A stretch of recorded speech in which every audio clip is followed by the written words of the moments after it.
야 근데 너 말하는 거 들어보니까 네 생각 이런 거 같아? 뭐 블로그랑 인스타 이런 거 열심히만 하면 뭐 100일씩 쓰면은 결국에는 사업이 잘 될 거 같다는 그런 생각을 하는 거 같아? 야 진짜 필요한 거는 자, 글천개입니다. 오늘도 돈 버는 글, 그리고 돈 버는 영상, 그리고 돈 버는 마케팅, 이거 안 돼서 잠 못 자는 분들 진짜 많으시죠? 뭐 저도 그랬으니까 그 심정을 충분히 이해합니다. 그거 해결하는 건 근데 정말 쉬워요. 진짜 하나만 아시면 돼요. 진짜로. 그게 뭔지 아세요? 고객 심리. 귀에서 피나시죠? 아, 다른 거 진짜 다 필요 없어요. 진짜 왜 잘 안 되냐고요? 여러분 다 자기 얘기만 해서 그래요. 진짜야. 자기 아이템 자랑, 뭐 경력 자랑, 스펙 나열하는 거 이거 누가 관심 있어요? 세상은 자기 아픈데 간지러운데 긁어주는 사람한테만 마음을 열고 지갑을 엽니다. 이 쉬운 걸 오늘도 다양한 직업을 가진 분들의 사례를 들어서 직접 설명을 드릴게요. 저한테 이제 질문지도 오고 상담도 오는 사례입니다. 일단 제 사례부터, 글청의 사례부터 먼저 말씀드리면 아무도 관심 없는 제 얘기를 하면 조회수가 10분의 1 미만으로 줄어들어요. 그냥 폭망을 해. 매출은 빵원이고요. 근데 상대방이 궁금해하는 거, 간지러운 거 그런 거 알려줬을 때는 내용은 잘 모르겠어. 근데 조회수가 평소 대비 10배에서 100배까지 항상 증가를 했습니다. 매출은 뭐 당연한 거고. 여러분들 이 제가 알려드린 사례를 그냥 듣지 마시고 나도 내 일에서 오늘 사례를 들어서 이렇게 하면 돈 많이 벌겠구나, 브랜딩 되겠구나 라는 그 포인트를 꼭 한번 찾으시려고 노력하시면서 한번 들어보세요. 그럼 재밌을 거예요. 이건 왜 그러냐면 어떤 직업이든 원리는 같기 때문에 그래요. 고객 심리, 고객 심리, 고객 심리. 오늘은 손해사정사님의 사례로 말씀드려 볼게요. 저한테 온 겁니다. 여러분이 생각하는 목표하고 같은지도 잘 생각하세요. 이분이 손해사정사 하시는 분이 왜 저를 찾아왔냐면 이분은 자기 분야에서 탑이 되고 싶대요. 탑. 이 분야에서 마치 한문철 변호사님처럼 그런 포지션을 잡고 싶다는 거예요. 멋지지 않습니까? 하나의 장르가 되겠다는 이야기지. 한마디로 이분은 이런 마인드인 것 같아요. 돈 못 벌어도 난 괜찮아. 유명해지고 싶다. 왜냐면 이 분야에서 유명해지면 어차피 내가 돈 많이 벌 테니까. 아, 멋지지 않습니까? 긍정적인 마인드. 그리고 실은 더 중요한 거, 사람들이 이걸 잘 몰라서, 손해사정을 잘 몰라.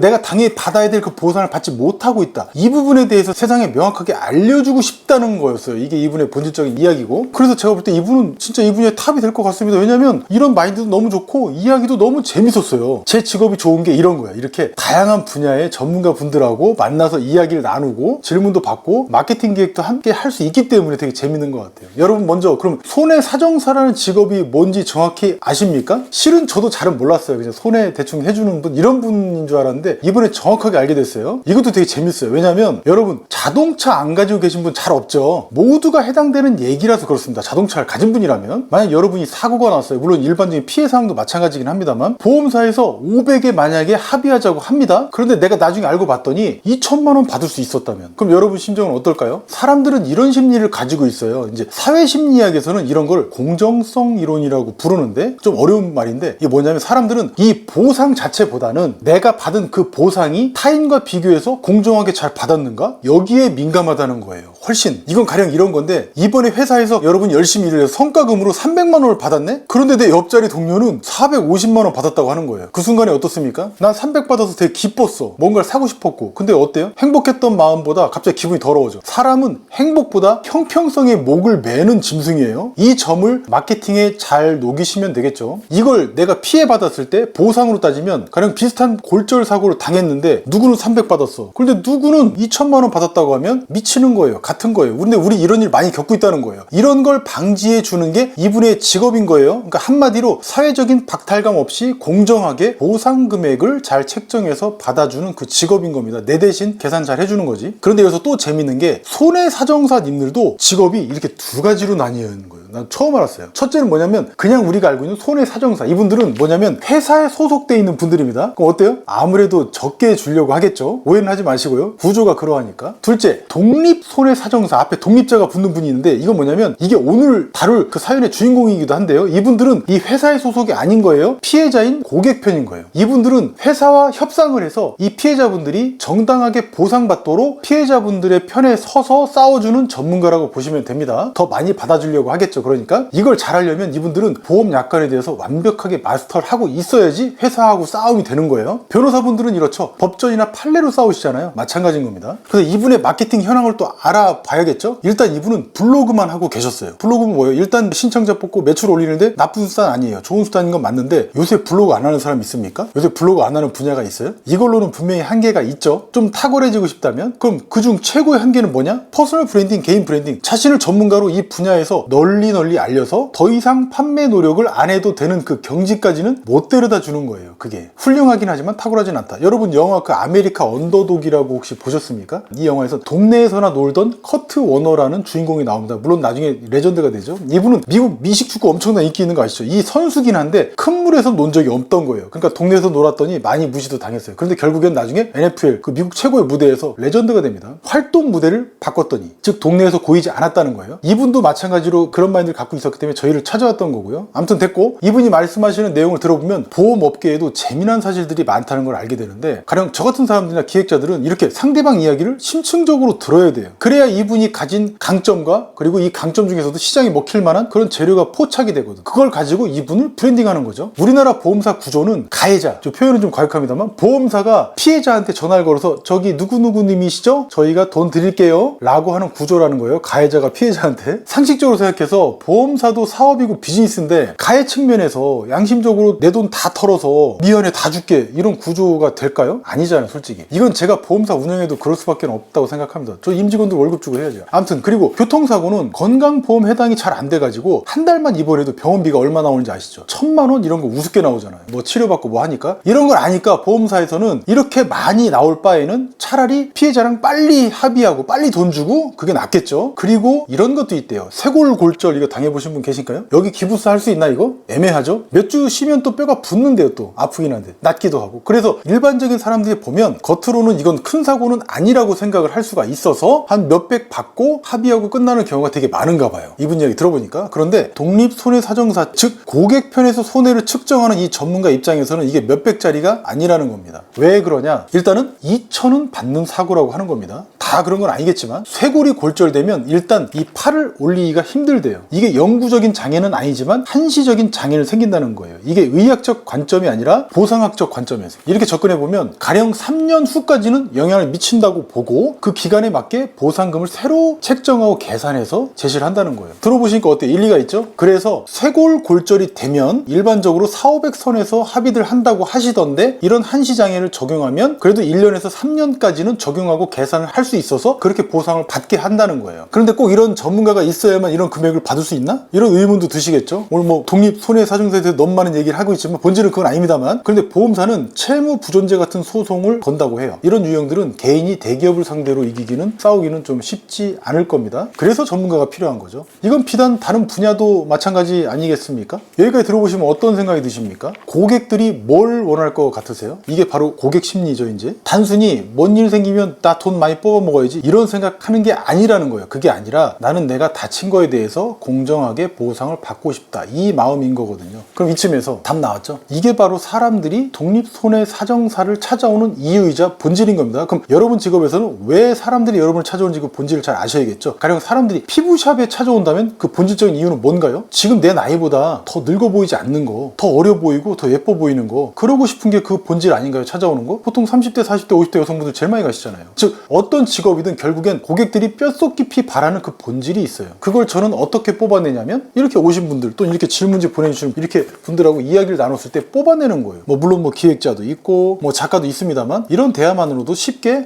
이분의 직업에 대해서 처음 들었지만 이렇게 마케팅 포인트 찾을 수 있는 겁니다. 그래서 일부러 이 길게 이 다른 직업의 영역도 말씀드리고 있는 거예요. 그럼 이분이 바라시는 업계 탑, 이런 브랜딩을 위한 글과 영상 콘텐츠 기획도 이분을 위해서 제가 한번 해드려야겠죠? 이것도 보시고 똑같이 적용을 해보세요. 원리가 똑같으니까요. 그래서 여러분도 이런 이제 방식으로 자신만의 글과 영상을 만드시면 똑같이 브랜딩이 되시는 겁니다. 근데 이거는 꼭 노트에 써보셔야지 효과가 납니다. 그러니까 챗 GPT나 제가 이렇게 말한다고 해서 이런 영상들만 백날 봐가지고는 내 손을 안 쓰면 아무 소용이 없어요. 그럼 5가지만 예를 들어드릴게요. 마케팅 감각을 여러분들도 익히시라고. 이게 전형적이라고 느껴지시는 분들도 계실 텐데, 이 카피가. 근데 우리 눈에 보이는 뻔한 것만 살아남았다는 사실을 간파하셔야 됩니다. 그리고 더 주의하실 거 한 가지만 말씀드릴게요. 이런 글은 절대 쓰시면 안 되는 그런 부류가 있거든요. 뭐냐면, 쓰자든 띄워놓겠습니다. 착수금은 받지 않겠습니다. 그러니까 부담없이 상담하세요 라든지, 왜 독립손해사정사를 선임해야 하는지 그걸 설명하는 글, 이런 글들은 절대로 쓰시면 안 됩니다. 이런 것들은 뭐냐면요, 마치 정보 같아요. 판매자 입장에서. 근데 그거는 회사 홍보하고 똑같은 거예요. 그런 말을 누가 들을까요? 그저 고객이 바라는 거, 내가 당신에게 의뢰했을 때 내가 불공정하지 않고 공정하게 보상받을 수 있는지 그것만 보여주시면 된다는 겁니다. 한마디로 실제 고객이 어떤 피해를 당했고 그런 고객이 나한테 왔을 때 어떻게 내가 그러면 설계해서 보상까지 잘 해드렸는지, 그래서 고객이 어떻게 만족했는지 그 부분까지만 쓰시면 다 한 거예요. 그러니까 회사 자랑은 나중에 하셔도 늦지 않다는 겁니다. 자, 그럼 5개 나갑니다. 첫 번째, 보험사가 먼저 합의금 얘기하면 무조건 의심하세요. 이 표현은 어디서 나온 거냐면 오늘 강조드린 사회심리학에서 공정성 이론을 적용한 카피입니다. 요 같은 맥락으로 한 개가 더 있어요. 합의금, 보상금 줄이고 싶을 때 보험사가 쓰는 방법, 이것도 같은 심리입니다. 그 심리를 노린 거예요. 자, 이제 세 번째는 뭐냐면 같은 사고가 났는데 누구는 500 받았고 누구는 2천만 원 보상받은 이유, 가로 열고 실사례 포함. 뭘 노린 거냐면 상대적 박탈감, 이게 인간 심리 중에 굉장히 크거든요. 이걸로 후킹한 표현입니다. 자, 네 번째, 2천만 원. 이 돈이 뭐냐고요? 당신이 뺏긴 보험금입니다. 이건 이제 프레이밍 효과를 활용한 거예요. 예, 이것도 대표적인 인간 심리인데 사람 어떻습니까? 이득보다 손해를 더 두려워하죠. 가령 2천만 원 번 것보다 2천만 원 잃은 거에 정신병 오는 동물이 바로 인간입니다. 다섯 번째, 마지막, 왜 이 사고가 500만 원이 아니라 5천만 원짜리 보상금 받을 사건인지 10년차 전문가가 설명해 드림. 이 표현은 뭐냐면 이건 인간이 갖는 보상 심리에 기반해서 쓴 겁니다. 마지막으로, 근데 5개는 다 했지만 어그로도 한번 끌어야겠죠? 이런 표현을 쓸 수 있어요. 교통사고 한 번이라도 난 분만 보세요. 또 하나, 한국에서 자동차 가진 분만 보세요. 거의 다 타겟이죠, 어른이라면. 자, 여러분도 오늘 이 긴 영상 보셨겠지만 잘 공부가 되셨는지 모르겠어요. 좀 죄송한 마음은 뭐냐면 다른 사람의 직업을 너무 길게 설명했다는 거예요. 다만 오늘 영상은 결국 이거 한 줄입니다. 내 이야기, 그러니까 회사 측의 이야기 말고 판매자 이야기 말고 고객의 입장에 서서 글을 쓰고 말을 할 수 있느냐, 그겁니다. 그 한 줄이에요. 그래서 이번 영상에서 올린 그 기획들도 전부 고객 입장에서 작성된 걸 아실 겁니다. 그러니까 지금 이 영상 보시고 여러분도 사업에도 똑같이 적용해 보세요. 직접 손으로 다 써보세요. 생각만 하시면 안 돼요. 써야만 바뀝니다. 내 분야에서 내 고객이 바라는 게 뭔지 반드시 써보세요. 이 정도로 내용 구성하시면 고객 한두 명 오실 거 10명 넘게 오실 거예요. 오늘 영상 도움됐다면 좋아요만 눌러주세요. 그리고 지금 마케팅이 고민이신 분들은 고정 댓글로 신청하시면 됩니다. 아, 이제 네 고객이 뭘 원하는지 이제 알았어? 아, 이제 고생 끝났네.